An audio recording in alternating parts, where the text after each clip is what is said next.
Hare Krishna. Some vehicle noise is coming. Okay, so I just put somebody on mute. Prabhu will start with Kirtan. Niru, you'll sing the Kirtan. You're on mute, Niru. Sharing the screen. Yes. Yeah. Okay, can you start Hare with Krishna. the Prabhu Sumatas, can Hare you Krishna. screen?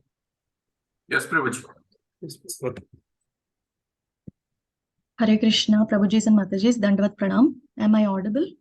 Yes, Mataji. Okay, thank you, Prabhuji. Gauranga Karuna Dinahi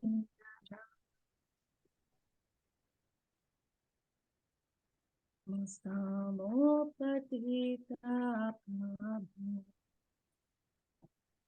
Nahi Tribhuvani Gauranga Karuna Koro Dinahi Najane Mosamo Patita Prabhu Nahi Tribhuvani Gauranga Karuna Koro Dinahi Najane Mosamo Patita Prabhu Nahi Tribhuvani Dante Trena Dhari Gora Daki He Toma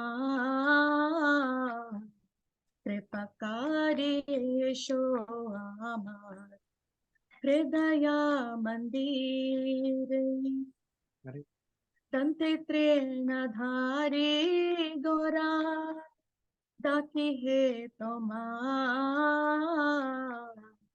Tripakari Sho Amar Hridaya Mandire Gauranga Karuna Koro Dinahi Najane Mosamo Patita Prabhu Nahi Tribhuvani Jadidayana Koribe Patita Dekhiya Patita Pavana Nama Kisera Ladiya Jadidayana Koribe Patita Dekhiya Patita Pavana Nama Kisera Ladiya Gauranga Karuna Koro Dinahi Najane Mosamo Patita Prabhu Nahi Tribhuvani Padichi Bhavatu Fani Nahi Kanishta Tricharanatharani Dani Rasikarapa Padichi Bhavatu Fani Nahika Nishta Shri Charanatarani Dane Dasekarapa Gauranga Karuna Koro Dinahi Najane Mosamo Patita Prabhu Nahi Tribhuvani Shri Krishna Chaitanya Prabhu Dasirano Dasa Kathana Karaye Sada Narotama Dasa Shri Krishna Chaitanya Prabhu Dasirano Dasa Prathana Karaye Sada Narottama Dasa Gauranga Karuna Karo Dinahin na jane Mosamopatita Prabhu Nahi Tribhuvane Hare Krishna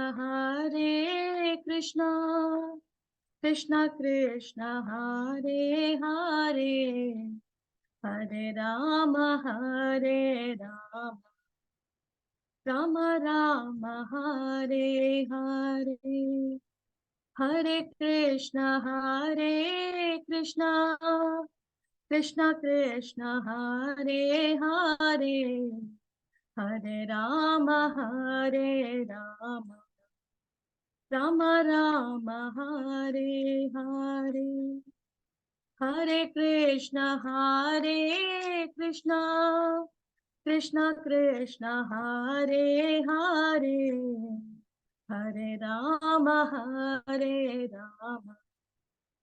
Rama Rama Hare Hare Gauranga Karuna Koro Dinahin na jane Patita Pavana Prabhu Nahi Tribhuvane Mosamopatita Prabhu Nahi Tribhuvane Jaya Jaya Prabhupada Jaya Jaya Prabhupada Jaya Jaya Gurudev Jaya Jaya Gurudev Nittai Gaura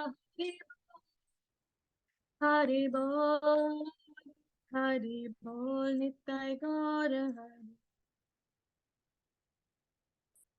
Hare Krishna. Translation. O my dear Lord Gauranga, please show your mercy to this lowly and destitute soul. O Lord, there is no one more fallen than myself in all the three worlds. Holding grass between my teeth, O Lord Gaura, I am calling out to you now. Please be compassionate upon me and come to reside within the temple of my heart. If you do not give your mercy, seeing how fallen I am, then why are you known as Patita Pavana, the merciful savior of the fallen? I am plunged amidst the violent hurricane-stricken waves in the ocean of this material world, from which there is no escape. Kindly give me the gift of your divine lotus feet, which are compared to a boat in which your servant may cross over the ocean of birth and death. Narottama Dasa, the servant of Lord Sri Krishna Chaitanya Prabhu, ceaselessly makes this prayer. Hare Krishna. Hare Krishna. Thank you, Mataji. We'll start with prayers and then start the class. Yes.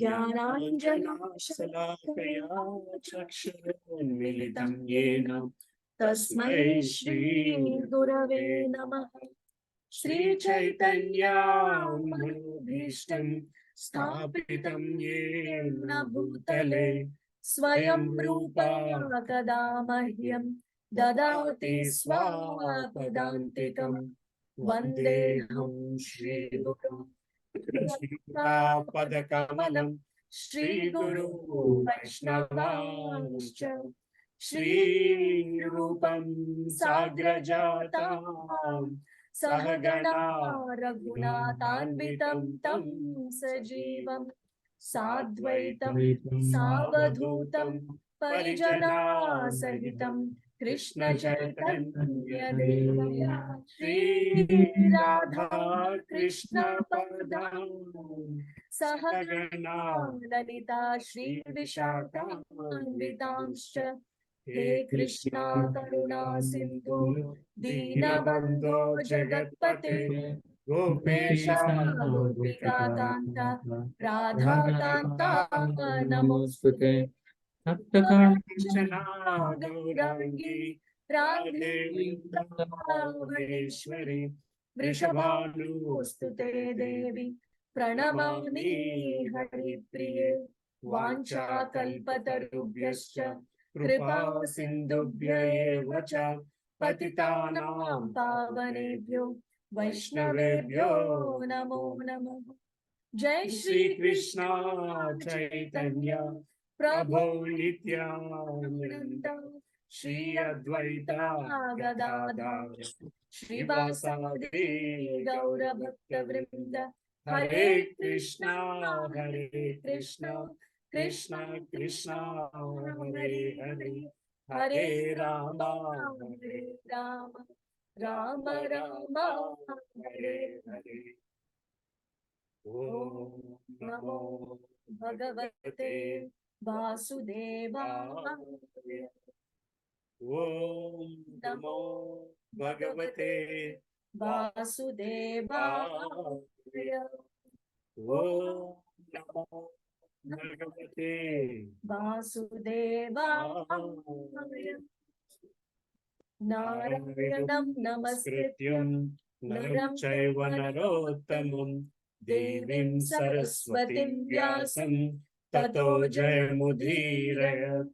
नष्टप्रायेषु अभद्रेषु नित्यं भगवत सेवया भगवते उत्तमश्लोके भक्तिर्भवति नैष्टिकी। कृष्णाय वासुदेवाय देवकी नन्दनाय च नन्दगोपकुमाराय गोविन्दाय नमो नमः। नमो महावदन्याय कृष्ण प्रेम प्रदायते कृष्णाय कृष्ण चैतन्य नामिने गौरत्विषे नमः।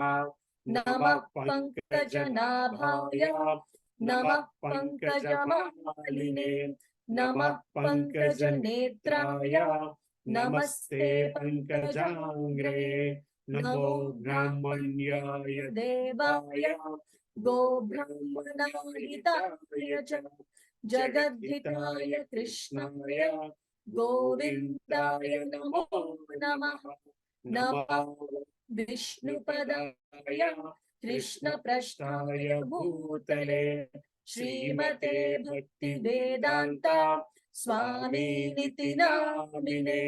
नमस्ते सारस्वती देवे गौरवाणी प्रचारिणे निर्विशेष शून्यवादी पाश्चात्य देशतारिणे। जय श्री कृष्ण चैतन्य प्रभु नित्यानंद श्री अद्वैत गदाधर श्रीवासादि गौर भक्त वृंद। हरे Krishna Krishna Krishna Hare Hare Hare Ram Ram Ram Hare Hare. Hare Krishna. Quickly let us do Sikshashtam prayers. चेतोदर्पणमार्जनं भवमहादावाग्निर्वापणं श्रेयः कैरवचन्द्रिका वितरणं विद्यावधुजीवनम् आनन्दाम्बुधिवर्धनं प्रतिपदं पूर्णामृतस्वादनं सर्वात्मा स्नपनं परं विजयते श्रीकृष्ण संकीर्तनम्। नाम नामकारी बहुधा निज सर्वशक्तिः तत्रार्पिता नियमित स्मरणेन काल। एतादृशी तव कृपा भगवान् ममापि Duddaivam idrisam ihajanan anuragam. Trinadapi sunichena tarorapi sahishnuna. Amanina manadena kirtaniya sadahani. Nadhanam najanam nasundarim kavitamba jagadishakame. Mama janmani manishware bhavatar bhaktirahitaki tvai. Ainantanu kinkaram patitamam vishame bhavambudau. Kripaya tava pada pankajastita dhuli sadrisham vichintaya. Nayanam galadashrudharaya vadanam gadgadarudhaya gira. Pulakai nichitam vapuh kada tava nama grahane bhavishyati. Yugaitam nimashena chakshusha pravrashaitam. Sunyaitam jagat sarvam govinda virahanena. Aslishya padaratam pinastumam. Adarshanam marmahatam karotu va. Yatha tatha vidadatulam pato. Mat prananadastu sayevanaham. Hare Krishna, Krishna Krishna, Hare Hare. Hare Rama, Rama Rama, Hare Hare. Hare Krishna, Krishna Krishna, Hare Hare. Hare Rama, Rama Rama, Hare Hare. Hare Krishna, Krishna Krishna, Hare Hare. Hare Rama, Rama Rama, Hare Hare. Karo the watching Pangalaga Jeremy Patamaho Munde Paramananda Hare Krishna.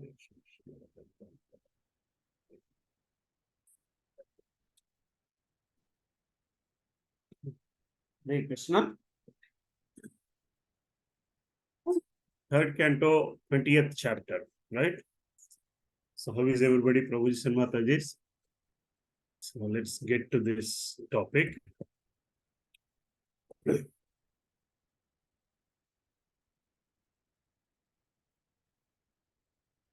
Share the screen.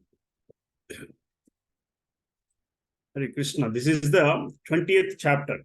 Conversation between Maitreya Muni and Vidura, right?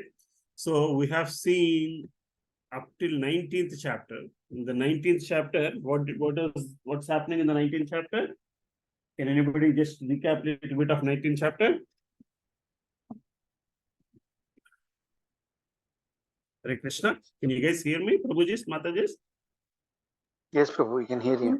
Yes. 19th chapter. Last week, I think Praveen Prabhu did the 19th chapter. So what happened till the 19th chapter? So we have seen, the 30th, the third canto is called the status quo. This is where the entire creation is explained basically, right? At least in the 20th chapter, the creation has been explained. In the 19th chapter, we have seen 6th manvantra. Then in the 20th chapter, again, you're coming back to the first manvantra. Here, this is actually one of the dry chapters, basically. This chapter gives the total explanation of how the creation happened. So it is the conversation between Maitreya Muni and Vidura, but the entire creation, in the explanation of the creation happens here. When I say explanation of the creation, the beginning, the first manvantra, before the first manvantra, how things happened, the beginning of the first manvantra, how the first manu came, that is what has been very vividly explained in this chapter. So again, they say Srimad Bhagavatam is the, history of creation, history of the universe, history of the entire creation of God, basically, right? Though it is not put in a chronological order. it's glimpses of that history, bits and pieces of that history coming from different times. So in the 19th chapter, you have seen the what do you call killing of Hiranyaksha. So you have seen the Narsimha, the Varaha where the Lord what do you call protects all the Vedas, protects the earth and everything, basically, right? But here again, so this whole conversation is happening between what do you call happening in Naimisharanya between Saunuk Muni and Saunuk Muni and who Sutta Goswami, right? Between the conversation between Sutta Goswami is explaining the entire story that he has heard, and Saunuk Muni is asking him, what else happened? What else did Vidura and Maitreya Muni speak? Then in the next 9 to 10, 11 questions, you would see the questions that Vidura asked, and then 12 to 15, you would see the Maitreya Muni summarizing the entire creation. And then 16th to 53, again, we'll go a little bit detail into this. 15 to 63 chapters, we will see the entire creation of different elements that Brahma has created. So this is the chapter, okay. So let's go through the summary of this chapter, and then let's come back and read few purports, okay. Saunak Rishi is asking these questions. After situating earth, what did Manu do? What did Vidura inquire from Maitreya? They must be having Harikatha. Please narrate. That's what Saunak Rishi is asking in each of these slokas. And then the Vidura's inquiries. How did Brahma create living beings? This is an important question. How did Brahma create living beings? We'll go through some of the purports and try to understand this. Did Prajapatis create jointly or independently? So how did this creation happen? Then Pradhana, agitated by karma of jivas, by time the Mahatattva arose. Okay, so this is the first time we are hearing the Mahatattva concept, right? From where did the elements come? Where did the desire come? Where did the karmendriyas come? All that concept is explained here, basically. Yeah. So the Mahatattva, from there comes the Ahankara, and then the element senses, and then the sense deviates, basically. Then Lord's energy combined all this Mahatattva into an egg, and that egg was sitting in Garbhodakshaya Vishnu until the Garbhodakshaya Vishnu entered. It was sitting for almost 1,000 years, and then comes the we always read this, right? Brahma came from the navel of Mahavishnu, Garbhodakshaya Vishnu. Then that is explained here. So before that, for 1,000 years, this egg was sitting without Lord viewing at it. Mahavishnu then makes it gives it life, basically. Then Brahma coming from Mahavishnu navel. And then what happens, we all know the story, that Brahma meditated and didn't know what to do. And then he gets the knowledge, and then that transforms and all that stuff. Even before we understand the concept of that knowledge, the concept of elements, before even the Manus were created, the story before even Manus were created is what is this particular chapter is all about. Then there is going to be discussion on 5 types of ignorances, and then how Brahma gives up his body. This is an important concept we should learn. Brahma gives up his the body, and the parts and parcels of his body created all the different elements, different entities in this universe, basically. That is how from the demons were created from buttocks of Brahma.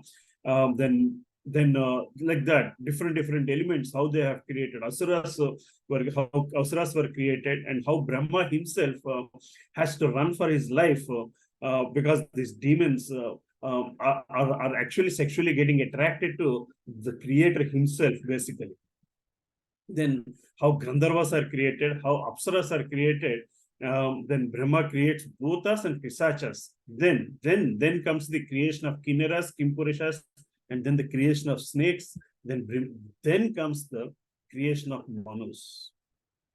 You see what I'm saying? So then comes creation of Manus, and then at that point of time, Brahma gives up his own form, and then again Brahma evolves, and then all the different elements of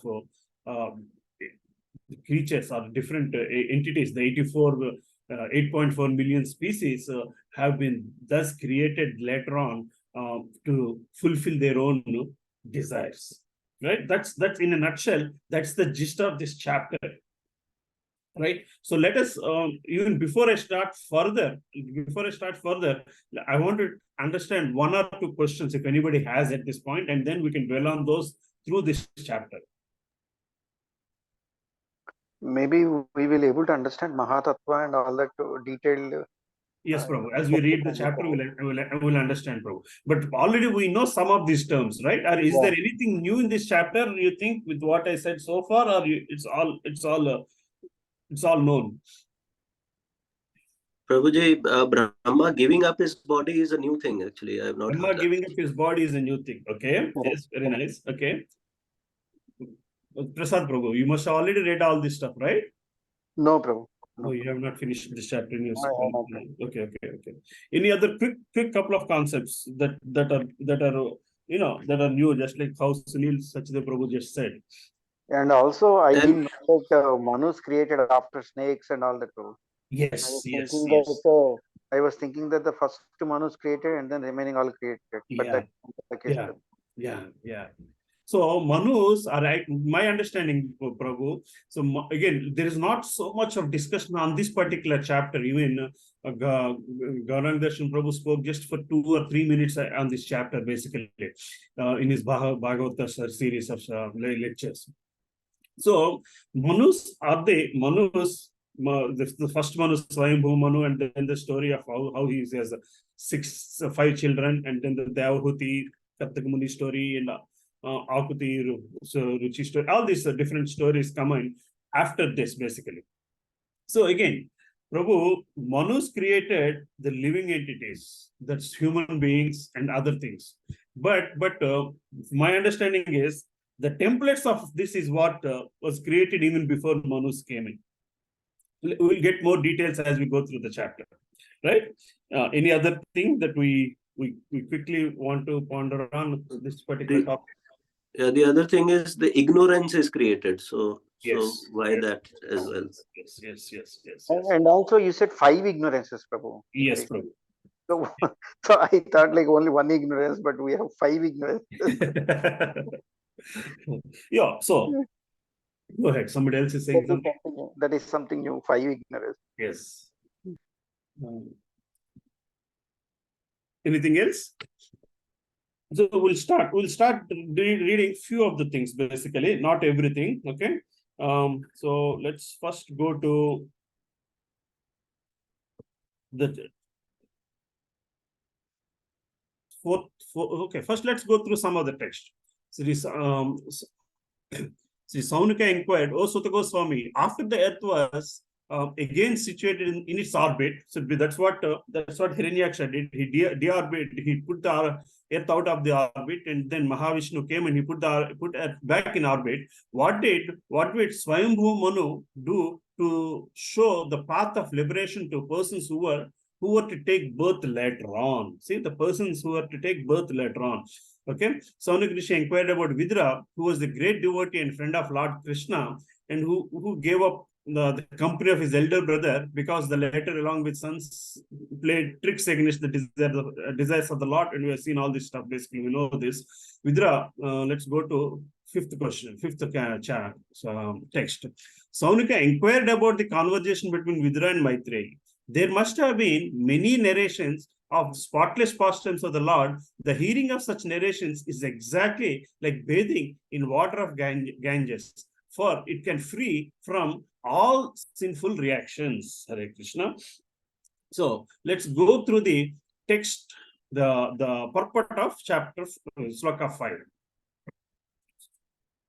So the water of Ganges is purified because it pours forth from the lotus feet of Lord. Similarly, Bhagavad Gita is as good as water of Ganges because it's spoken from the mouth of Supreme Lord. So it is with any topic. So it is with any topic on the pastimes of the Lord or characteristics of his transcendental activities. The Lord is absolute. There is no difference between his words, his perspiration, or his pastimes. the water of Ganges, the narration of his pastimes, and the words spoken by him are all on absolute platform, and thus take shelter of any one of them is equally good. Srila Rupa Goswami has indicated that anything in relationship with Krishna is on the transcendental platform. If we can dovetail all our activities in relation with Krishna, then we do not stand on the material platform, but always on the spiritual platform. So here I felt very nice about this purport, because even before getting into the topic of the transcendental nature, Prabhupada is clearly saying that you should hold on to this even before understanding how this has come in. Here he's establishing the power of holding on to spiritual living, spiritual kind of life, basically, right? The power of looking away from materialistic platform, or the reason why we should get away from materialistic platform, the reason how materialistic platform has come is explained in the later sections of this chapter. So before that, in his purport, Prabhupada is comparing that, he talked about Ganges, but then the purity of Ganges is compared to the words of Lord, and this is what we know. This is what the rishis know. This is the Ganga is what rishis know, and here Prabhupada is putting all that into the words of Lord are more important, and even more important for us, the creatures or the living entities of materialistic world, to hold on to something that is spiritual, just to get out of this. Get out of what is going to explain next, basically, how that thing that we all have to get out of has come from, right? So let's go back to few more translations, and then we'll get into one or two nice shlokas. O Sutta Goswami, all good fortune to you. Please narrate the activities of the Lord, which are all magnanimous and worth glorifying. What sort of devotee can be satiated by hearing the nectarian pastimes of the Lord? On being asked to speak by the great sages of Naimisharanyam, the son of Ramaharshana Sutta Goswami, whose mind was absorbed in the transcendental pastimes of the Lord, said, "Please hear what I shall now speak." Sutta Goswami continued, Vidura, the descendant of Bharata, was delighted to hear the story of Lord, who, having assumed his own divine potency, the form of boar, has enacted the sprout of lifting the earth from the bottom of the ocean and indifferently killing the demon Hiranyaksha. Vidura then spoke to the sage as follows. Okay, then this is the eighth purport again. Let's a little bit read this one. Can somebody help me read the purport, eighth purport? Yes, Prabhu. Hare Krishna. Hare Krishna. Okay, purport, Prabhu. Yes. Srila Prabhupada ki jai. It is stated that Do you have two connections there? Okay, now we are. Yes. It is stated here that the Lord assumed the form of boar by his own potency. His form is not actually the form of a conditioned soul.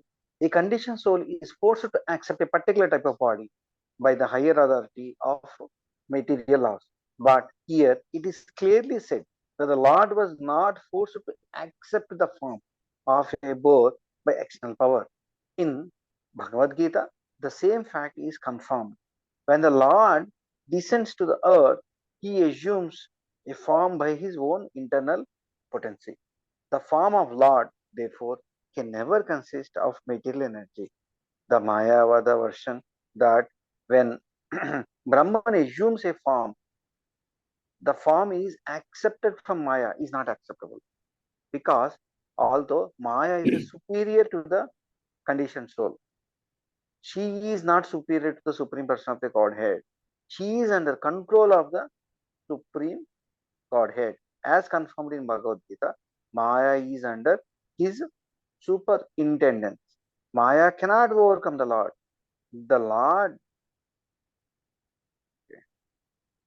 The Mayavada idea that the living entity is the supreme absolute truth but has become covered by the Maya is invalid, because Maya cannot be so great that it can cover the Supreme. The covering capacity can be employed on the part and parcel of the Brahman, not on the Supreme Brahman. Hare Krishna. Hare Krishna, Hare Krishna, Hare Krishna. So let's then get on to 12th, this kind of continuation of the purport.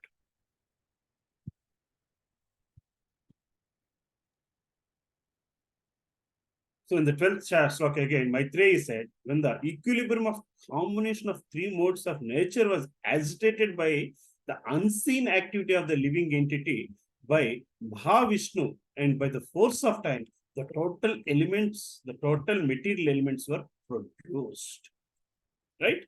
So then we talked about in the 8th sloka, we talked about what Maya is, the introduction of Maya happened, and now here in this sloka, he's going to talk about how that has created. When the equilibrium of combination of three modes of nature was agitated by the unseen activity of the living entity, by Mahavishnu and by the force of time, the total material elements were produced. See, that's a powerful statement in how the material elements or themselves are produced. The cause of material creation is described here very lucidly. The first cause is Daiva, or the destiny of the Daiva, or the destiny of the conditioned soul. The material creation exists for the conditioned soul for who wanted to become a false lord or sense enjoyment. So everything we always ask, how did the first creation happen? How did the first misstep happen and all that stuff, right? So this chapter, this particular purport should explain some of those questions basically. One cannot trace out the history of when the conditioned soul first desired to lord it over material nature. But in Vedic literature, we always find that the material creation is meant for sense enjoyment of the conditioned soul. There is a very nice verse which says that the sum and substance of the conditioned soul's sense enjoyment is that as soon as he forgets his primary duty to render the service to the Lord, he creates an atmosphere of sense enjoyment, which is called Maya. This is the cause of material creation. Hare Krishna. So Prabhupada gives this purport here. He clearly explains how it happened. Again, he says, so we cannot trace out the history of how it happened, but the very fine element of sense enjoyment, the fine element of independence, the fine element of sense enjoyment, that is started creation, that is started conditioning this soul. That has started the conditioning the soul. The first cause is Daiva, or the destiny of the conditioned soul. Again, we'll come to a little more detail on this as we go further. Another word used here is the Durvaitakaina. What is that, Prabhu? Durvaitakaina.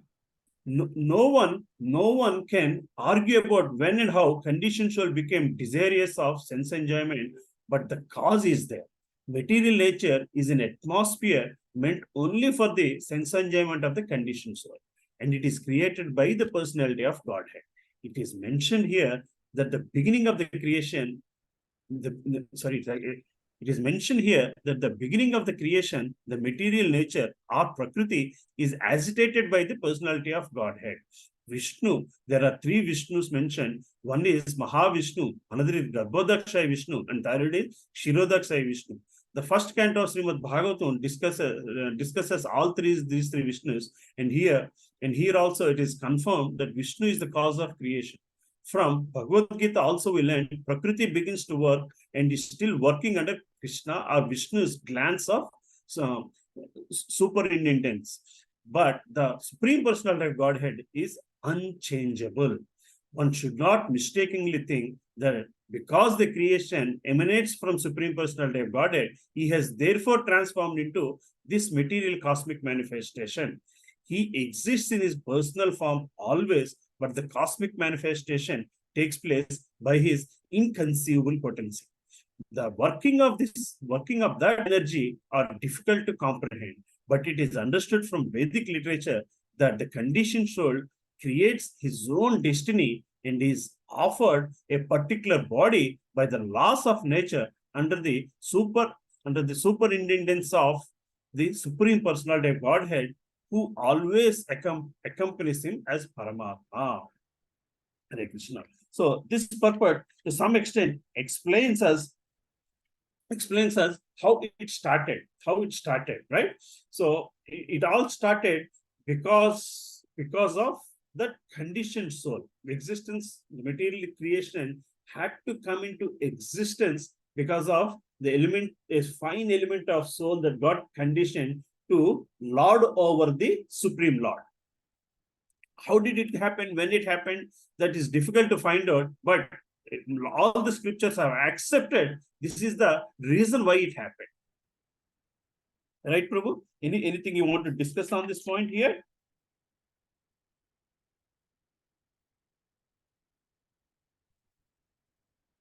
Let's get on to the next sloka. As impelled by the destiny of the jiva, the false ego, which is of three kinds, evolved from Mahatattva, in which the element of rajas predominates. From the ego, in turn evolved many groups of 5 principles. Right? So the element to lord over the Lord is the starting point of the false ego. Not accepting the true identity of the God, wanting to become one like God, is the source of the false ego. That's the element of false ego that has created the rest of elements. The rest of elements, we know the rest of elements, right? The primordial matter of Prakriti, material nature, consists of 3 modes, generates 4 groups of 5. The first group is called elementary and consists of earth, water, fire, air, and ether. The second group of 5 are called Tanmantra, refers to the subtle elements, sense objects, sound, touch, form, taste, and smell. The third group of the 5 sense organs are acquiring knowledge, ears, eyes, ears, nose, tongue, and skin. The fourth group is the 5 working senses: speech, hand, feet, anus, and genitals. Some say there are 5 groups of 5. One group is the sense objects, one is the 5 elements, 5 sense organs acquiring knowledge, another sense working, and the 5th group is the 5 deities who control the 5 divisions. So if you look at it, the very subtle nature of jiva, was the root cause that created the gross elements. You're understanding, Prabhu? So the false ego of wanting to lord over even the Supreme Personality of Godhead, the false ego of jiva wanting to lord over in Supreme Personality of Godhead, has caused creation of other elements, and that caused creation of different body forms. So the other elements have developed in an order. Actually, here it's given earth, water, fire, air, and ether, but in Bhagavatam it explains with first ether comes, from ether comes the air, and then water, and fire, and then water and earth last. And after that the subtle elements of sense objects. The subtle elements of sense objects. Once the 5 elements have created, then the element of sound, touch, form, taste, and smell comes. And to satisfy those subtle objects, the gross objects come in. To satisfy the element of sound, the ears develop, and then to satisfy the elements of what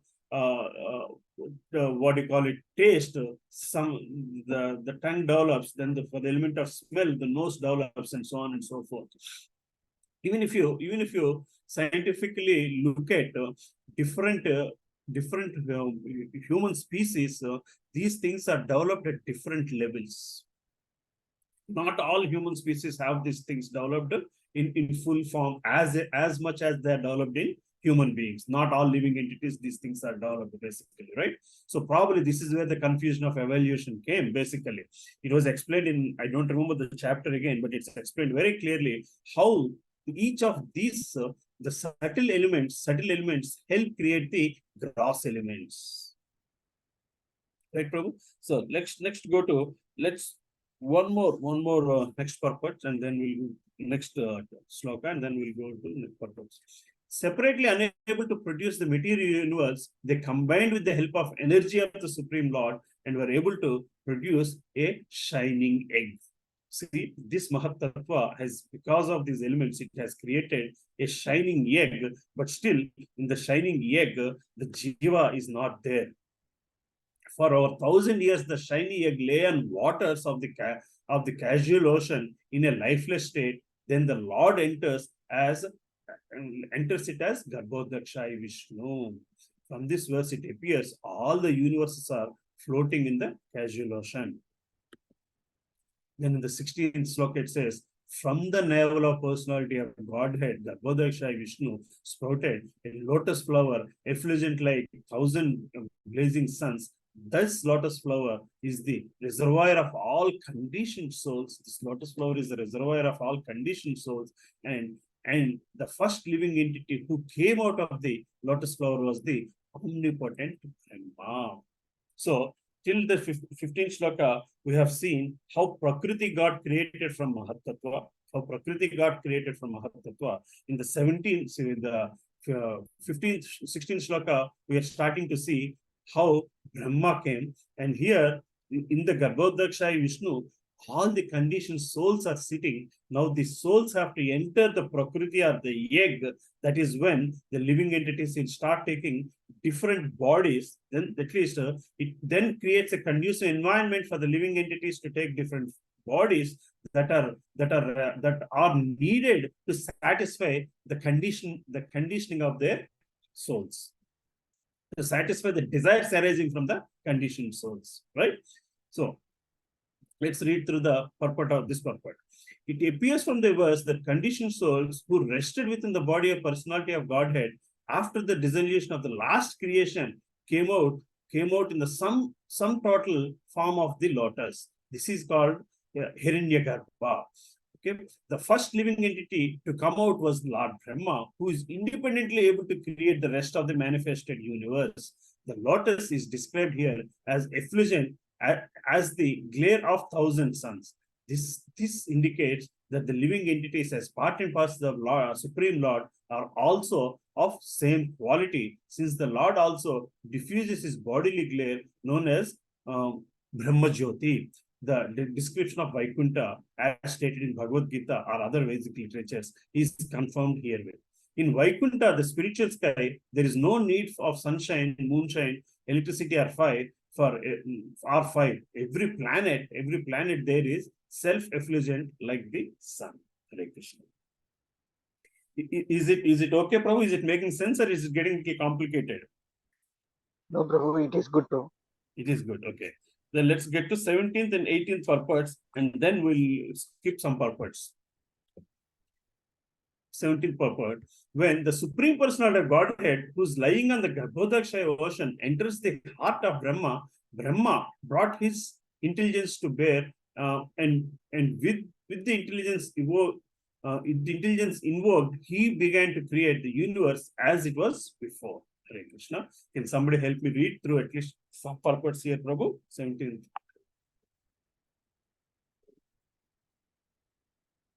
Does anybody wants to read the purport, Prabhu, here?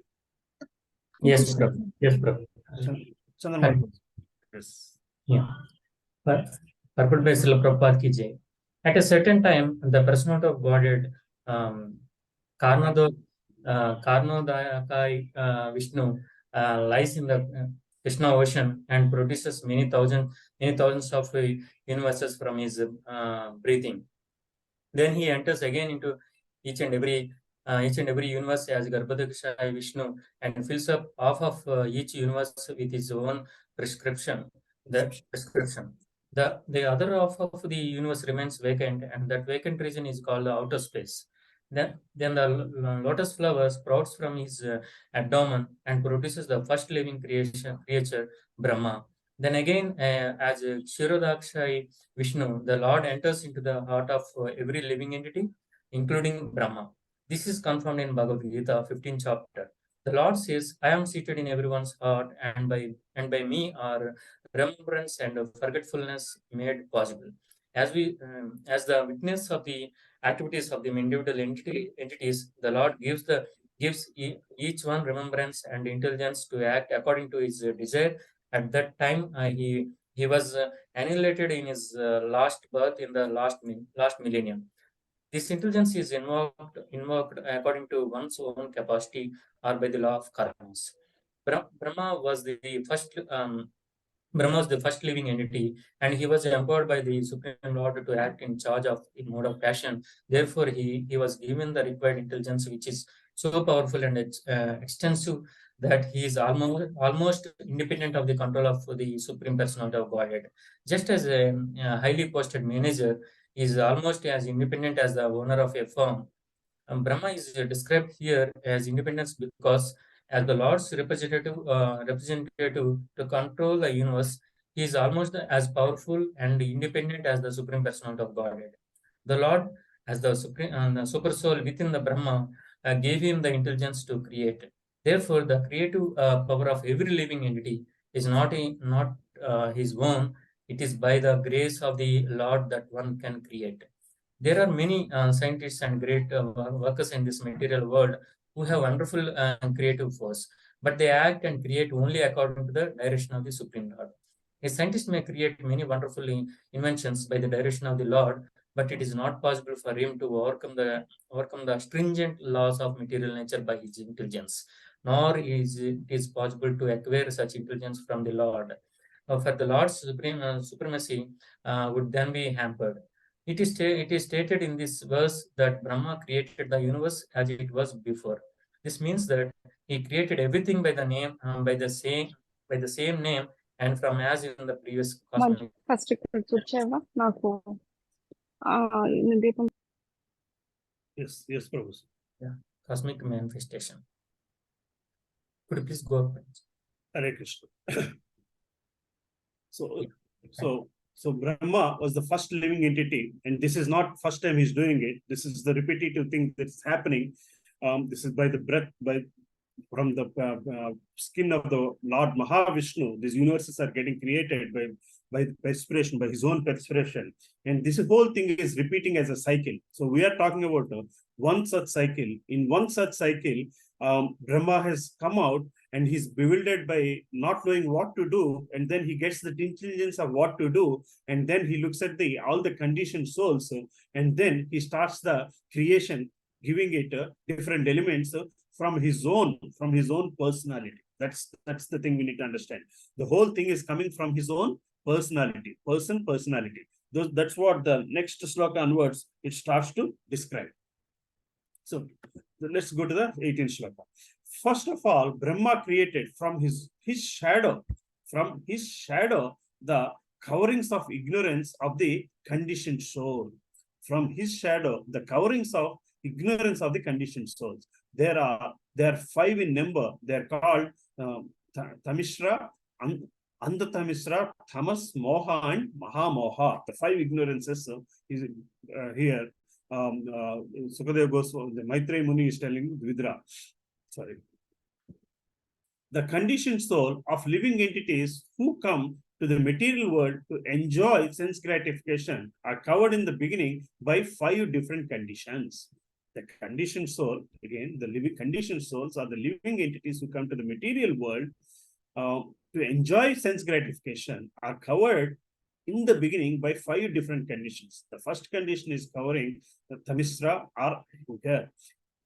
Constitutionally, each and every living entity has minute independence. It is misuse of that minute independence for the conditioned soul to think that he can also enjoy like Supreme Lord, or to think, why shall I not be free, enjoy like the personality of Supreme Person, like the Supreme Lord? This forgetfulness of his constitutional position is due to anger or envy. Correct question. See. So here it is said how conditioned soul is getting to that state of conditioned soul. The starting element is that anger or envy, right? the living entity being eternally a part and parcel of servitor of the Supreme Lord can never by constitution be an equal enjoyer with Lord. When he forgets this, however, and tries to be one with him, his condition is called, his condition is called Thamishra. Even in the field of spiritual realization, this Thamishra mentality of living entity is hard to overcome. In trying to get out of this, the entanglement of material life, there are many who want to become one with Supreme, even in their transcendental activities. This lower grade of mentality, this lower grade mentality of Thamishra continues. So we should understand the fundamental reason to misuse our independencies, misuse the minute independencies, a small, slightest element of anger or envy. Hare Krishna. I don't know, did any one of you attend last Thursday's Yugal Kishore Prabhu's class on what do you call Akrur coming to Vrindavan and all that story? In that class, he was explaining the subtle nature of Vaishnava Aparadh. The Vaishnava Aparadh, the subtle cause for Vaishnava Aparadh. He said in that class, he said, why does Vaishnava Aparadh happen? That happens because of envy or anger. A thought of envy or anger, once upon a time, you had against that person, against any person, and at a moment, it sprouts into an aparadh. The element happened somewhere, sometime, it's sitting subtly, but an opportunity comes, that element pushes out, it sprouts out immediately, and it becomes an aparadh. So what it is the thing is, it is very difficult to overcome these two elements. That's the root cause of we getting locked into this cycle of birth and death, basically. So this is the first ignorance is what here again Prabhupada is mentioning. Andhata Mishra involves considering death to be the ultimate end. Atheists generally think that the body is the self, and that everything is therefore ended with the end of the body. Thus, they want to enjoy material life as far as possible during the existence of this body. Their theory is, as long as you live, you should live prosperously. Never mind whatever you commit all kinds. Never mind whether you commit all kinds of so-called sins. You must eat.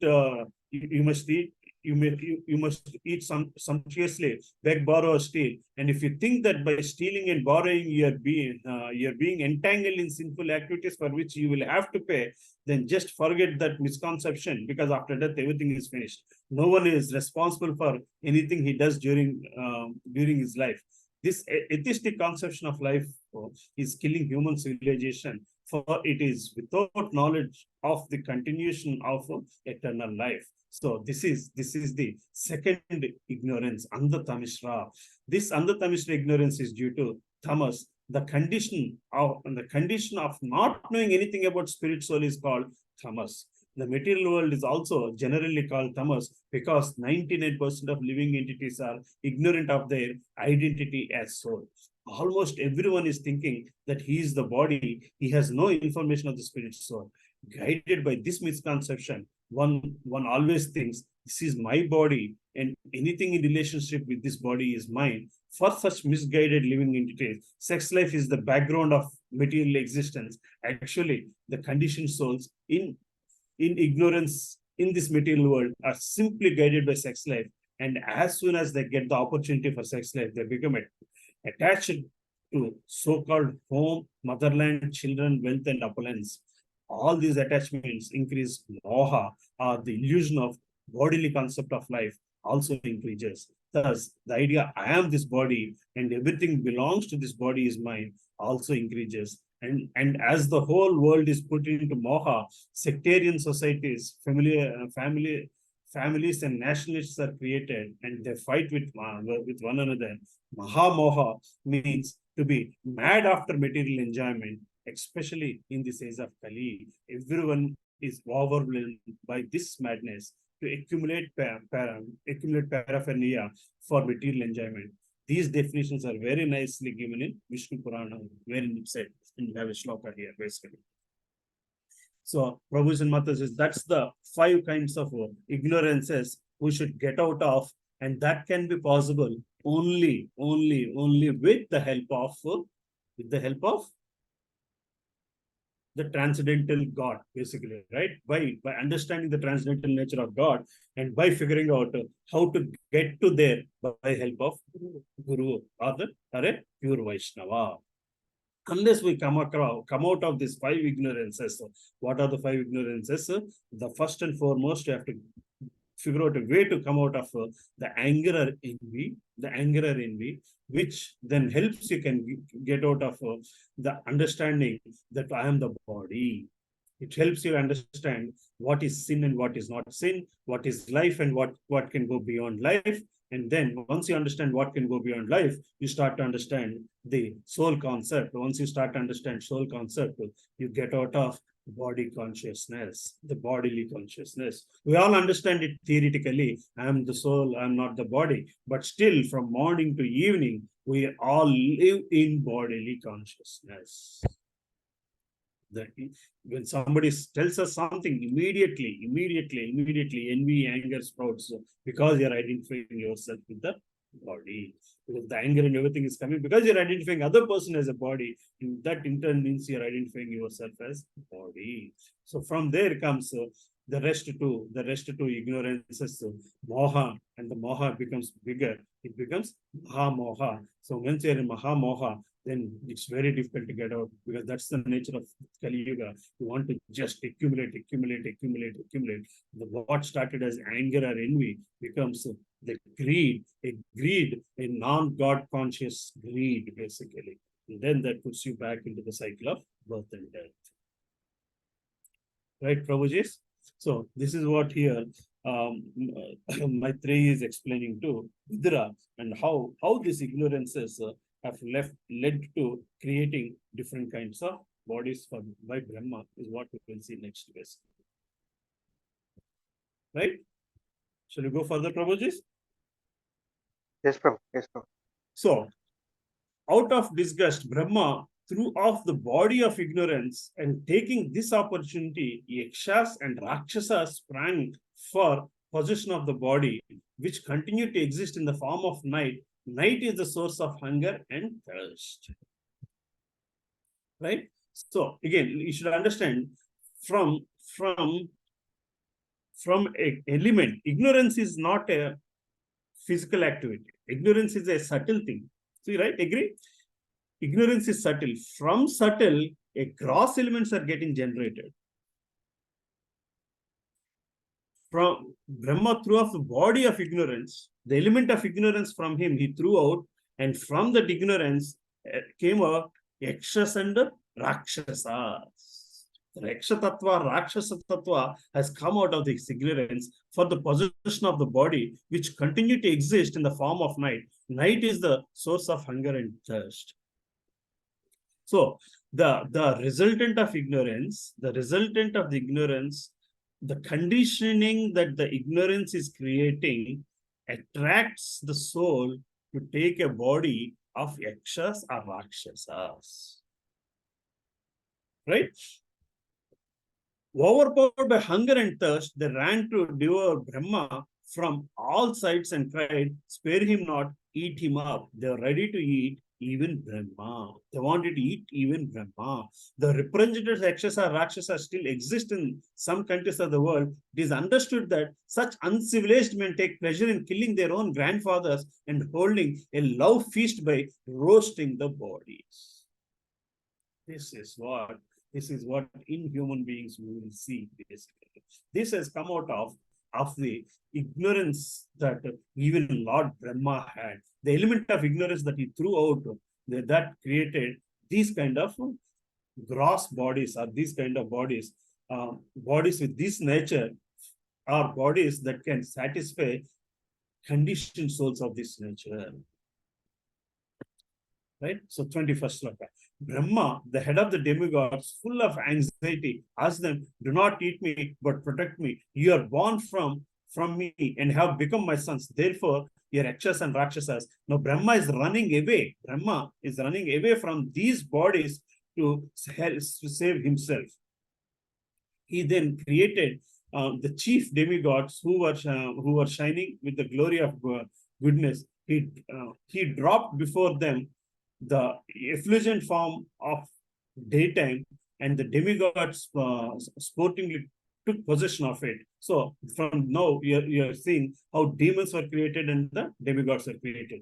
Demons were born from the creation of night, and the demigods are born from the creation of day. In other words, demons like Yakshas and Rakshas are born of qualities of ignorance, and demigods are born in qualities of goodness. These are the qualities of this super soul. This super soul, or the soul that is qualified to become Brahma. From that soul, so these elements are being created. Lord Brahma then gave birth to the demons from his buttocks, and they were very fond of sex because they were too lustful. They approached him for copulation. So these creatures that have come out of his own body are going towards Brahma for that sexual enjoyment. Sex life is the background of material existence. Here also it is repeated that demons are very fond of sex life. The more one is free from the desire of sex, the more he is prompted to the level of demigods. The more one is inclined to enjoy sex, the more he is degraded to the level of demonic life. Prabhupada clearly explaining what that sentence means. Basically, what that tendency of Brahma has come into these creatures as these creations, basically.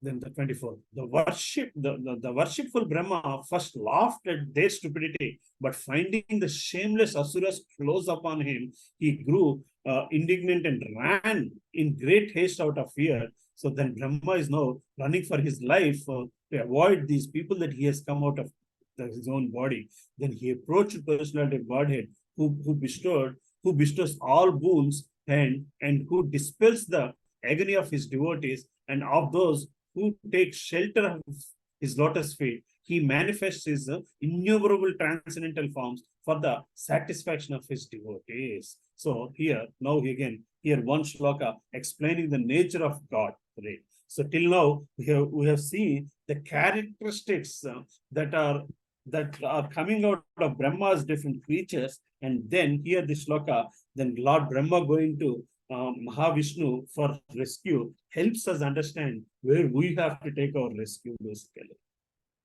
Where we have to run for rescue to come out of those ignorances, to come out of those tendencies. Hare Krishna. Let's see, somebody can help me read this part. 25th shloka.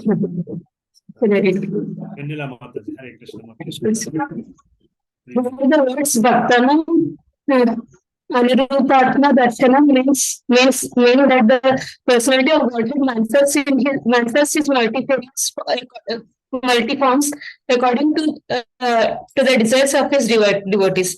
For example, Hanumanji Vajrangi wanted to see the form of Lord as the personality of Godhead Ramchandra, whereas other Vaishnavas want to see the form of Radha Krishna. And still other devotees want to see the Lord in the form of Lakshmi Narayana. The Mayavadi philosophers think that although these forms are assumed by the Lord just as the devotees desire to see him, actually he is impersonal. From Brahma Samhita, however, we can understand that this is not so, for the Lord has multi-forms. It is said in the Brahma Samhita, Advaitam Achyutam. The Lord does not appear before the devotee because of the devotee's imagination. Brahma Samhita further explains the Lord has innumerable forms. Ramadi Murtishu Kalayaniya Menatishtan. He exists in millions and millions of forms. There are 40,000 species of living entities, but the incarnations of Supreme Lord are innumerable. In the Bhagavatam, it is stated that as the waves of the sea cannot be counted but appear and disappear continually, the incarnations and forms of Lord are innumerable. A devotee is attached to a particular form, and it is that form which he worships. We have just described the first appearance of the boar within the universe. There are innumerable universes, and somewhere or other the boar form is now existing. All the other forms are eternal. It is the devotee's inclination to worship a particular form, and he engages in devotional service to that form.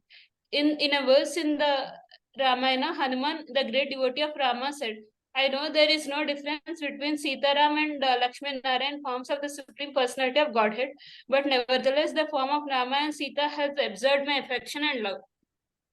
Therefore, I want to see the. Therefore, I want to. Lord.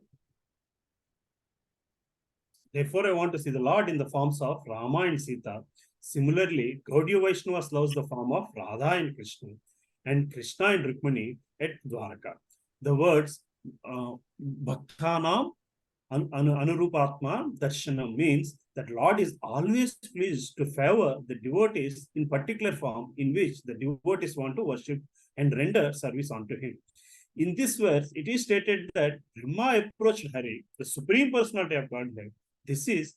This form of Lord is Shirodakshai Vishnu. Whenever there is some trouble and Brahma has to approach the Lord, he can approach Shirodakshai Vishnu. And it is the grace of Lord. It is the grace of Lord. And whenever Brahma approaches about disturbances in the universes, the Lord gives him relief in so many ways. Hare Krishna. Let's see. He approached the personality of Godhead who bestows all boons and who dispels the agony of his devotees and of those who take shelter of his lotus feet. He manifests his innumerable transcendental forms for the satisfaction of his devotees. So this is what Maitreya Muni is telling to Vidura. So Brahma approached God for rescue. That's what we are supposed to do. And what are we supposed to do? And God is ready to reciprocate in whichever form you want him to, in whichever form you want him to get connection with, basically. Whichever form you think you're going to get best connection with, you can ask for that form and he will come. And again, it is the grace of the Lord. The Lord is coming for your rescue, not because of your strength. It is because of his grace. His grace is only helping you to surrender to him. It's not your surrender that is bringing him to you, but it is because of his grace, he will come to you. It's always said, we are just disqualified. We are disqualified, but it is the mercy of Lord gives us the qualification to approach him. In whichever form you approach, he is ready to serve you in that form. And that's what Lord is doing in his innumerable universes, in innumerable forms, is what Prabhupada is trying to put us here. So he helped us put us what the ignorances are, what the elements of ignorances can create, what kind of body forms that can create in the 8.4 million species. And those species have only one rescue, that is understanding our constitutional position and fixate our mind upon him in any one of these forms to get out of this cycle. Lord Brahma approaching the Lord addressed to him thus, my Lord, please protect me from these sinful demons who are created by me under your order. They are infuriated by an appetite for sex and have come to attack me. And here Prabhupada talks about homosexuality. That's a different story. My Lord, you are only one capable of ending the affliction of the distressed and inflicting agony on those who never resort to your feet. So if within ourselves, if you have any of these tendencies that are ignorances, they are taking you away from getting to the Lord's feet. They are not helping you to get to the Lord's feet. It is your intelligence that should understand these ignorances are not helping, and you have to make an explicit effort like Brahma, and then only the mercy of God will help you get out of those ignorances and bring you out of the cycle. The Lord who can distinctly see the minds of others perceived Brahma's distress and said to him, cast off this impure body of yours, thus commanded by Lord. Brahma cast off his body. Again, here, cast off his body means it is not physical. It is the gross element of the body that has been impure or that has been is suffering the fear of these asuras has to be cast off. Here, somebody again. Can somebody wants to read this purport, Prabhuji? I think somebody earlier asked. Shall I read, Prabhuji? Yes, sure, Prabhu. Yeah, Hare Krishna. Purport by Srila Prabhupada ki jai. The Lord is described here by the word Vivta Dhyatma Darshana. If anyone can completely pursue another's distress without doubt, it is the Lord Himself. If someone is in distress and wants to get relief from his friend, sometimes it so happens that his friend does not appreciate the volume of distress he is suffering. But for the Supreme Lord, it is not difficult. The Supreme Lord, as Paramatma, is sitting within the heart of every living entity, and He directly perceives the exact causes of distress. In Bhagavad Gita, the Lord says, "Sarvasya chaham hrudi sannivistaha." I am sitting in everyone's heart, and because of me, one's remembrance and forgetfulness occur.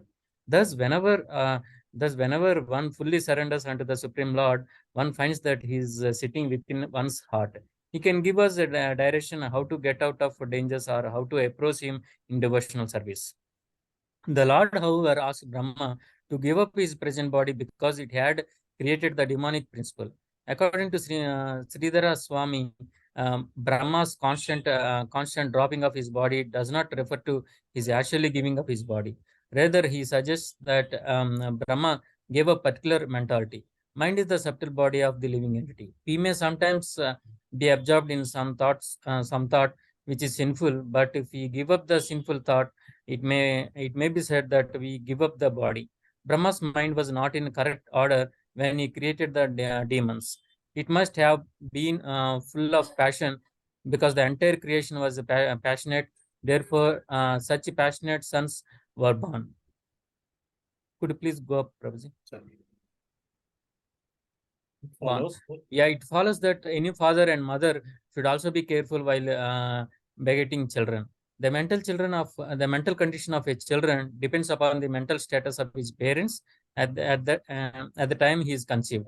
According to the Vedic system, therefore, the Garbhadana Samskara, or the ceremony for giving birth to a child, is observed. Before getting a child, one has to sanctify his perplexed mind. When the parents engage their minds in the lotus feet of the Lord, and in such a state the child is born, naturally good devotee children come. When the society is full of such good population, there is no trouble from demonic mentalities. Here, Prabhupada is linking two elements, right? The subtle element to the gross element. How a body is created based on a subtle thought. The subtle thought of demonic mentality or demonic passion-driven thought has created demons. Just a passion-driven thought of Brahma has created demons, basically, that creation. Here, Lord is telling Brahma, please shed out that particular element of your body. Please shed out that mind is the subtle element, what did Prabhupada use the word? Mind is the subtle body. Yeah. So you see, Prabhuji's Mataji's how a thought can perceive itself into a gross body, a gross body that is ready to attract a mentality, a conditioned soul based on your thought process. That is why Garbhadana Samskara is so important. So cleanse the thought process before even begetting children. So that thought process attracts a conditioned soul of that thought, basically. Right? Right, Krishna. So this is an important aspect we need to understand before getting into the next chapter, actually. So that's fine. The body given by Brahma took the form of evening twilight. The body given up by Brahma, the body, the mind, the subtle body, the subtle thought coming out of the body gave a form of a evening twilight when the day and night meet at a time which kindles passion. The asuras, who are passionate by nature, dominated as their as they are by the element of rajas. So took it for a damsel whose lotus feet resounded with the tinkling of the ankles, whose eyes were wide with intoxication, and whose hips were covered with fine cloth, over um, which shone a girdle. So this is all explaining the body of the thought, the subtle body.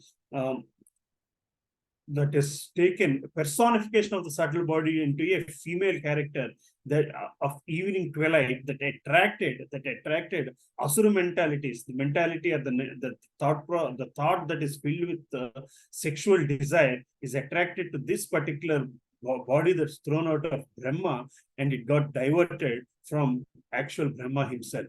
Then again, this is all describing the twilight body in the femininity of the body. Basically, the next three slokas, the few slokas explain this basically, and the conversation between asuras and this particular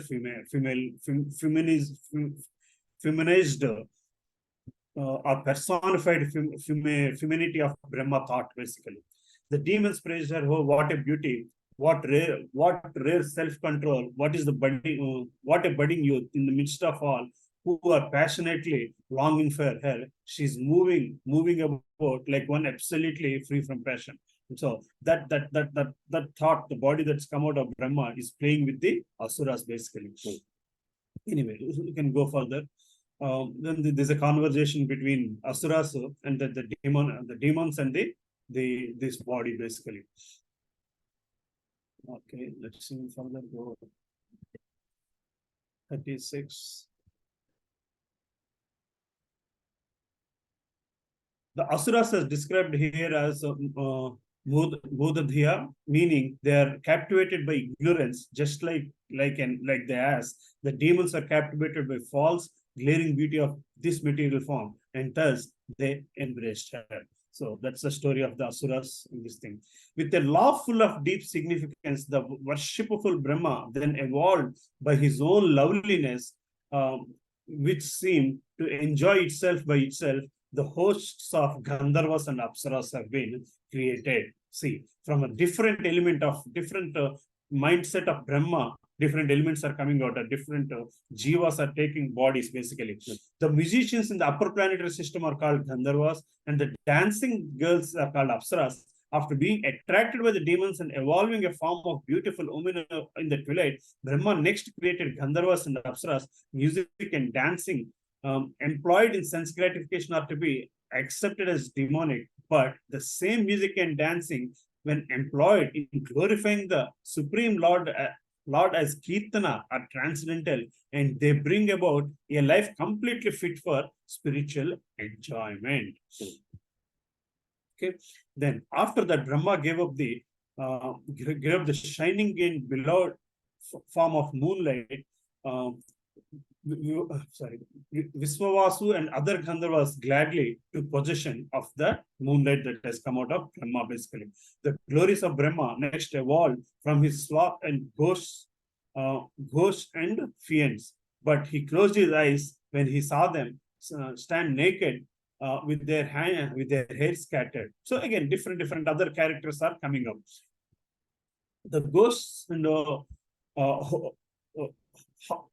hobgoblins took possession of the body thrown off in the form of yarning by Brahma, the creator of the living entities. This is also known as sleep, which causes drooling. The hobgoblins and ghosts attack men who are impure, and their attack is spoken of as insanity. So this is again different characters coming out of Brahma.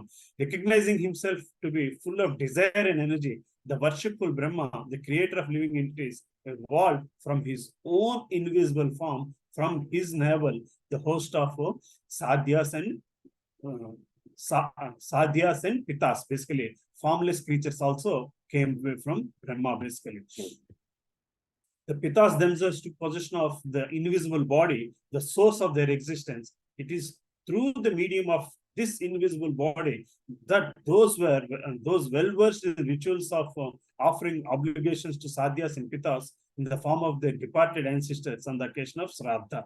So when we see that when the body leaves, based on the mentality, so this creatures are these types of bodies are sitting there. Again, I would not say individual bodies are created. It's the types of bodies that are coming out of Brahma's body, basically. When I was reading this, I was trying to contemplate how can it be explained.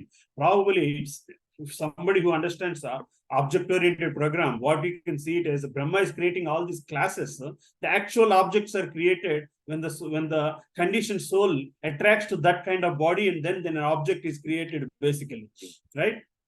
So this is again talking about Shraddha and how Shraddha helps to get the formless creature, a Shraddha body, to fulfill the serving of Lord Krishna, basically. So then the Lord Brahma, by his ability to be hidden from vision, creates Siddhas and Vidyadharas and give them the wonderful form of his known as Antaradhara. Okay. On that day, one day, Brahma, the creator of living entities, beheld his own reflection in the water, and admiring himself, he evolved Kimpurushas, are known as Kinnaras, out of that reflection. Right? Then 46 log, the Kimpurushas and Kinnaras took possession of that shadowy form left by Brahma. That is why they and their spouses sing his praises by recounting his exploits at every daybreak. The time and early in the morning, 1.5 hours before sunrise, is called Brahma Muhurta. During this Brahma Muhurta, spiritual activities are recommended. Spiritual activities performed early in the morning have a greater effect than any other part of the day. That's the explanation why Prabhupada is saying what the Brahma Muhurta means. Once Brahma lay down his own body stretched at full length, he was very concerned that the work of creation has not proceeded apace, and in a sullen mood, he gave up that body too. Oh dear Vidura, the hair that dropped out of that body transformed into snakes, and even when the body crawled along with its hands and feet contracted, there sprang from its ferocious serpents and nagas with their hoods expanded. So that's how the other creatures started coming in.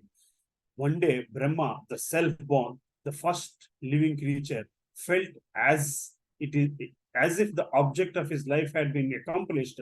At that time, he evolved from his mind, the Manus who promote the welfare of activities of the universe. That is how Manus were created after every other creature has been created.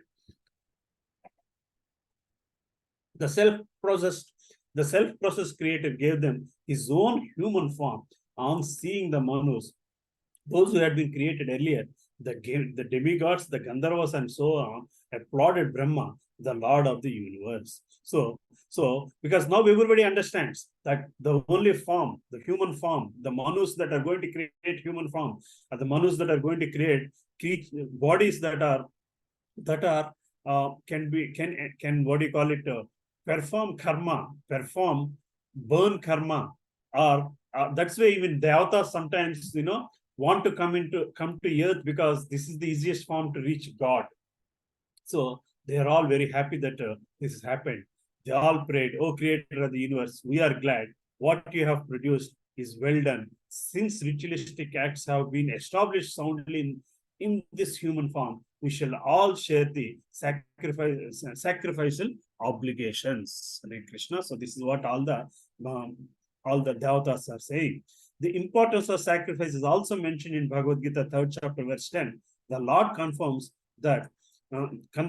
there that in the beginning of creation, Brahma created the Manus along with the ritualistic sacrificial method and blessed them. Continue these sacrificial rites, and you will be gladly elevated to your proper position of self-realization, and will also enjoy material happiness. All the living entities created by Brahma are conditioned souls and are inclined to lord it over material nature. The purpose of sacrificial rituals is to revive gradually the spiritual realization of the living entities. That is the beginning of life within the universe. These sacrificial rituals, however, are intended to please the Supreme Personality of Godhead. Unless one pleases the Supreme Lord, or unless one is Krishna consciousness, one cannot be happy either in the material enjoyment or in the spiritual realization. Hare Krishna. Coming to the last two shlokas, 52, I think the 53 is the last. So let's read through these two also.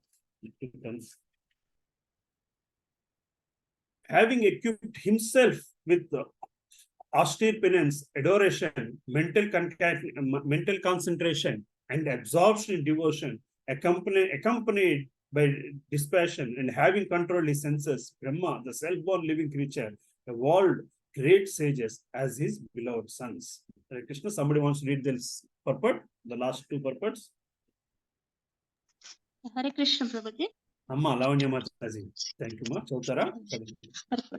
The ritualistic purport. The ritualistic performance of sacrifice are meant for material economic development.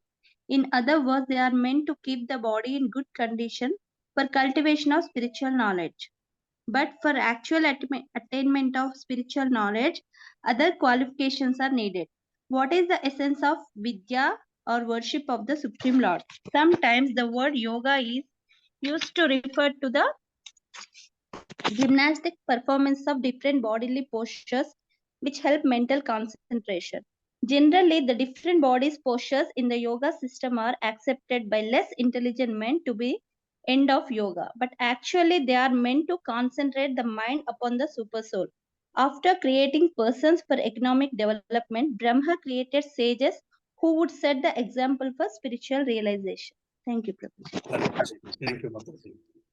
To each one of these sons, the unborn creator of the universe gave a part of his own body, which was characterized by deep meditation, mental concentration, supernatural power, austerity, adoration, and renunciation. The word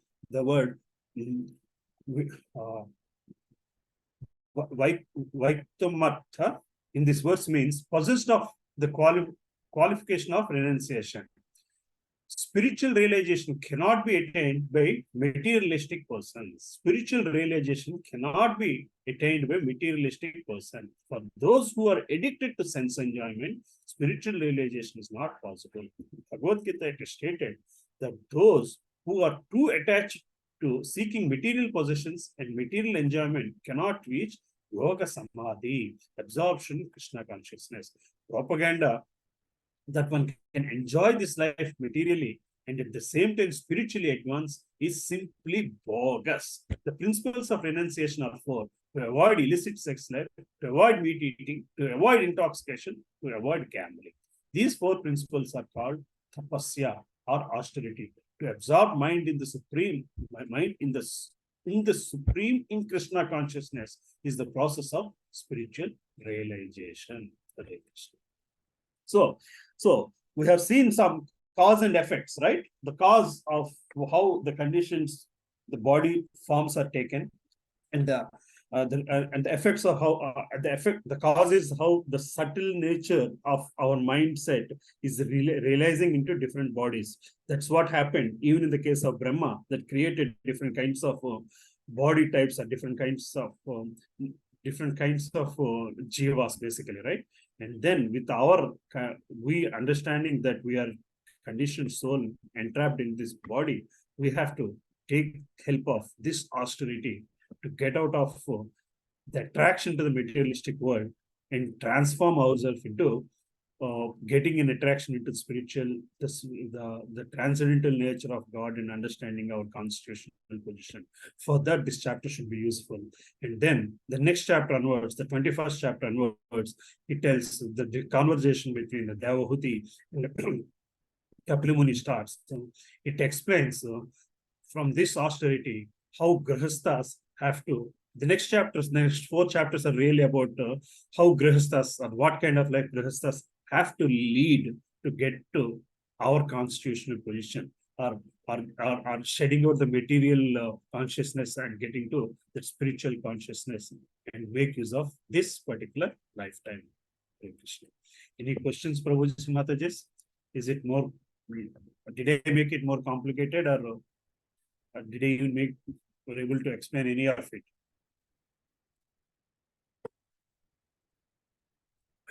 Open for any discussion, Prabhuji.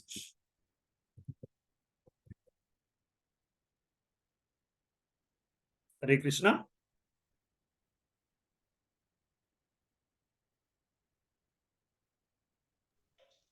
Hare Krishna, Prabhu. It's Prasad Prabhu. Yeah, it's good, Prabhu. It's good. Able to follow. But one thing, Prabhu, that Mahatattva and all, I don't think it has came much. Maybe it is coming in future chapters, Prabhu. Yes, there is I forgot the reference again, Prabhu. There is another place where that Mahatattva is explained.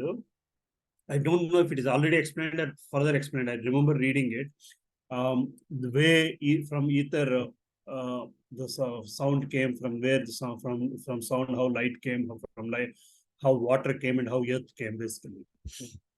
But to a large extent, this chapter also explained that Mahatattva, right, Prabhu? That 12th purport is where we can see that how the three modes, when they went into equilibrium, the Mahatattva was created, and then the false ego coming out of wanting to or envy of God, that I can also enjoy as much as you are enjoying, nourished for 1,000 years until yes, Bhagavan Mahavishnu is able to put that soul into it, basically, and then he's able to put that Prakriti, by his vision, he will be able to create different elements, basically. Yes, Prabhu, there is a reference within Bhagavatam. I don't remember where it is. If anybody from my group, Sujata Mataji, Ravati Mataji, remember which chapter we read that? I think here in third canto only, Prabhuji. Third canto only, Rudra Gita also we will get like few slokas. Yes, like yes. that. In Rudra Gita also we got few slokas. Yes, Mataji. In Rudra Gita also we got few slokas. But yes, again, the clear evolutionary of desire taking different forms is explained, Prabhu. Yes, Prabhu. Thank you, Prabhu. So this What chapter, else? I thought that the takeaway is the source of the ignorance, Prabhu. Which is Prabhu, you're never going to get black and white answers, Prabhu. Yeah. That's clear. There is the best black and white answers we are getting is from Prabhupada purports. That itself is great, because otherwise, if we start digging different explanations, different Puranas, we're never going. It's all going to be a concatenated mesh of. We cannot put it in a chronological order. At least this particular Bhagavatam has put it in to best of it in possible chronological order by Prabhupada in his purports, basically. Yes, Prabhu. Thank you very much, Prabhu. This chapter focused on the Sir, darkness. Prabhu, your voice is very low, Prabhu. Oh, is it? Is this better, Prabhu, now? Yes. Okay. So focused on ignorance, Prabhu, mainly, I think. To some extent, ignorance also focused. Yes, Prabhu. See, the that subtle nature, we all have to work on our subtle nature a lot, Prabhu. Understanding all this is one thing, but then work on it and bring the transformation. It's very difficult, Prabhu. It's very difficult. Constant effort has to be done, and then his unconditional mercy only will make it happen. Constant effort and unconditional mercy, basically. See, Prabhu, fallen back in such a state, it is not easy to come out. Yes. It's like this, Prabhu. Even within our satsangs, or within even the whole Vaishnava world also. I'll tell you a small example. You have everything. You have finished your dinner, and then somebody brings in a nice sweet and gives it to you. Now, stomach is saying no, but you're still eating it because you are now bowing yourself to the 2-inch tongue, basically. The stomach is fulfilled, basically, but still you want to taste that sweet because you like it. You see what I'm saying? That is the subtle nature that has to be understood, and austerity is needed. I'm giving an example of sweet, but austerity is needed to understand and define and defeat that subtle tendency. That is the overall sadhana. Overall sadhana. And the way Maharaj and the other day explained, from Chaitanya Charitamrita, the weeds in the protected world is more dangerous than the weed outside world. You put in yourself guard against so many things that you're doing. I'm doing that sadhana, this sadhana, this sadhana. And within that sadhana environment, you have a weed that is more dangerous than a weed without sadhana. You see what I'm saying? Now you think you're in the protected environment and you have virus inside the protected environment, then that is more dangerous. So that tendencies have to be carefully observed and then have to be killed, and that is when the purification will happen, basically, I guess. Thank you very much, Prabhu. Wonderful session. Thank you very much. Anything else, Prabhu? It's not an easy chapter, Prabhu. It's very tough chapter. It's very dry topic, Prabhu. It's very dry topic, basically. So the rest are all like stories, The Bhagavata stories are easy to talk about, explain, and try to get some conclusive lessons and all that stuff. And this is dry, and but at the same time, it is, when you start analyzing it, that the subtle nature that can form into gross nature, gross body, the subtle element that is deriving a gross body, that connectivity has to be made, basically. Thank you, Prabhu. Correct. Prabhuji, Hare Krishna, Prabhuji. Amma, evarama? Vani here, Prabhuji. Cheppanamma. Prabhuji, can you just throw some light on the weed that you're talking about? I think I might have missed the lecture or something, so I'm very curious, and it really caught my attention, Prabhuji. What is the weed that you're talking about that within the... So Mataji, like this, you want to nourish a plant, right? Yeah. So you don't want animals to come and eat it, cows and stuff like that, right? Yeah. Now you put a fence around the plant. Yeah. Then you're pouring water, right? Okay. And now next to the plant, a small weed came up. Now the weed is also being protected by animals.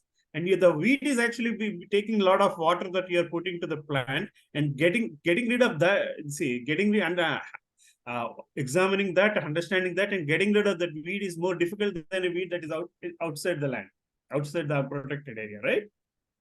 Yeah, because it is protected. To remove that weed, it is much more difficult. That's what. Much more difficult. You're nourishing it. You're actually helping to nourish it as much as you're nourishing the plant, basically. So you're in the spiritual path, and if you're not able to give up one tendency that is still in the materialistic world, then what happens is you are actually nourishing that weed with the spiritual energy. Yes, Prabhuji. That's the difficult part. That's the difficult thing we need to get out, understand and get rid of it. That is what causes Vaishnava Aparadha also. Yes, Prabhuji. Weed will actually call for Vaishnava Aparadha, which can actually pull you down, or which can automatically give you a few more lifetimes, basically. Yes, Prabhuji. That's the weed Maharaj was talking about, basically. Very, very nice analogy, Prabhuji. Very nice. I mean, it's really good. I mean, I don't know if anybody can explain this in a better way, but it's a great example, Prabhuji. It is actually so true in our daily spiritual practice. Also, we understand. Yes, Mataji. Yeah, because I can connect with it immediately, Prabhuji. Because the weed is there, but the weed is also getting watered. It's getting watered in the form of spiritual entertainment and all that. So you have switched your nature of enjoying from material to spiritual platform, but the enjoyment tendency is, there's no austerity, then the enjoyment tendency is still being nourished with some other energy, basically. In the wrong. Yes, Prabhuji. Yeah. And in a way, you are also right that, in doing that, we actually, when water is poured, it doesn't actually go to the plant that it is supposed to. It actually is taken by the weed. And, again, it again boils down to the fact that, as you said, it's all about subtle consciousness, Prabhuji. I think how we are thinking and, what far extent we are taking this entire gamut of our spiritual activities is what is defining path, Prabhuji, I feel. Yeah, that's the part I like from this, especially this chapter, that subtle nature, how it's manifesting into gross bodies, basically. Yes, Prabhuji. Thank you so much for this, Prabhu. Thank you for making me understand this. Thank you. Thank you. Hare Krishna, Prabhu, Lilananda Prabhuji. Yes. Hare Krishna. Dandavat Pranam, Prabhuji. Thank you for repeating the word of Srila Sukadeva Goswami, and thank you for discussing. Am I clearly audible, Prabhuji? Yes, Prabhu, very clear. Sorry, I'm actually on my way to VSK.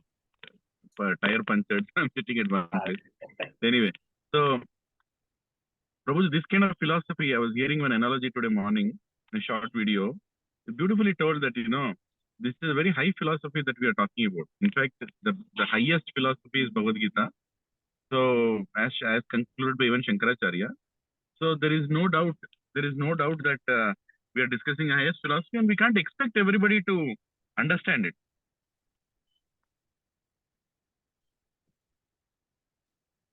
Hare Krishna, are you there, Prabhuji? You're back. Yeah, You're back. Yeah. Hey, 1 minute, Prabhuji, 1 minute. Yeah. Huh? Sorry if you. Yeah, Prabhuji, we can't expect everybody to understand also. So that Prabhuji gave a very nice example. He said, a beggar is standing on a road. Huh?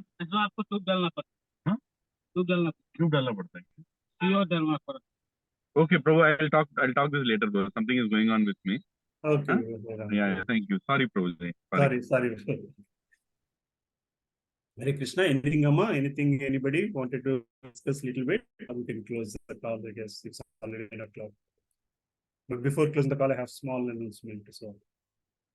So Prasad Prabhu, so did you see the new center, Prabhu? The center at Kondapur? No, Prabhu, not yet, Prabhu. I'm planning to go this morning, Prabhu. If anybody wants to come, we can fix up on a time and we can go. Yeah, I have to go to Temple Prabhu Ramalayam. Sorry, Prabhu? I have to go to Temple Prabhu Ramalayam. Oh, that's all right. So, yeah. Sorry, Prabhu. I'm back, Prabhuji. Okay. Hare Krishna? Yes, Prabhu, you're back.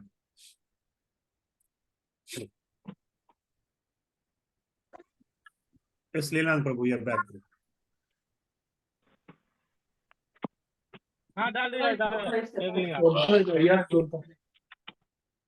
क्या हो गया? जग नहीं है इसमें. पाना नहीं है यार. नहीं है आपके पास तो यूज करो ना.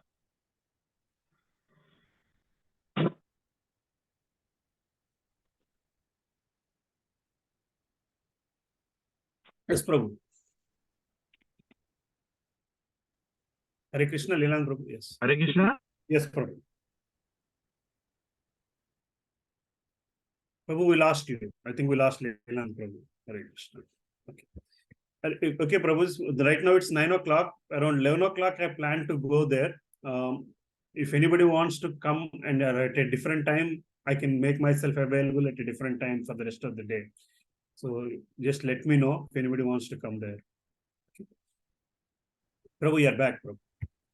Oh, sorry. Sorry, Prabhuji, a little bit going on there. So I didn't mean to hold here. Basically, Prabhuji, so I was hearing this. So he told the analogy that a beggar is standing on the road and is looking at a showroom of Mercedes-Benz. Right? He's looking at a showroom of Mercedes-Benz. And in Mercedes-Benz, there is a E-Class, C-Class, all that. And there is a blue color car. And there is a black color car. And this beggar goes inside and he asks the owner of that showroom, I think this blue color is not good on this model. You should have a dark brown color, something like that. Right? And this Mercedes car, the showroom owner is like, so are you interested to buy or what is the thing? He said, no, I just felt like commenting. Right? So that Prabhu was beautifully explaining that this Kali Yuga is filled with ignorant fools who like to comment on the great philosophy of Srimad Bhagavatam or Bhagavad Gita, even though they don't have any qualification to even comprehend what they are getting. Right? So as devotees, our primary duty is to become humble when we hear such great scriptures, that it is such a great philosophy that we should just embrace without any reservations. If you can't embrace, at least be humble that I'm not able to do it, rather than rather than commenting on it or what do you call that? Degrading it, saying that it is not practical. All that, it's a foolish tendency. It's a foolish tendency. So the philosophy that you spoke today, Promo, is a very high philosophy. For that matter, it is dry for materialistic people. It is nectar for spiritual people. Right? Yeah. So for us, it will become nectar over a period of time when we start chanting nicely, when we start serving nicely. Ultimately, it will turn into nectar. But if it is sounding dry for anybody, that is natural because we are not still a proper devotee. That's all it is. Yes, please. Yes, because on the in the event of 7 days left for Sukadev Goswami for telling this to Parikshit Maharaj, maybe in third canto he has already finished 2 days. I don't know, right?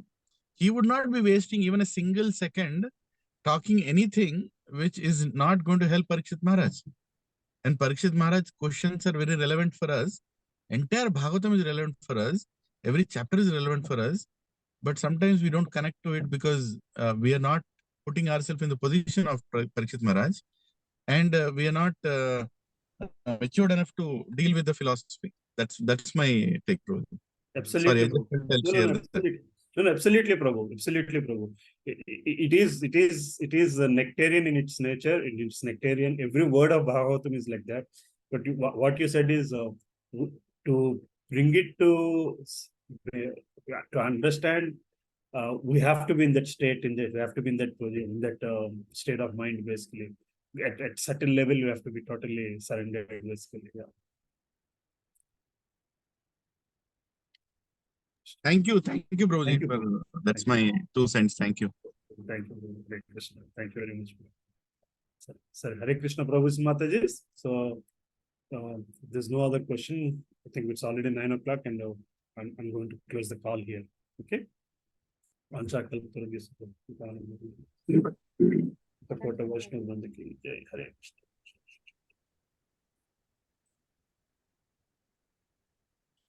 Hare Krishna. Thank you very much. Thank you, Prabhu. Prabhuji. Thank you. See you all tomorrow evening. Hare Krishna, Prabhu. Thank you.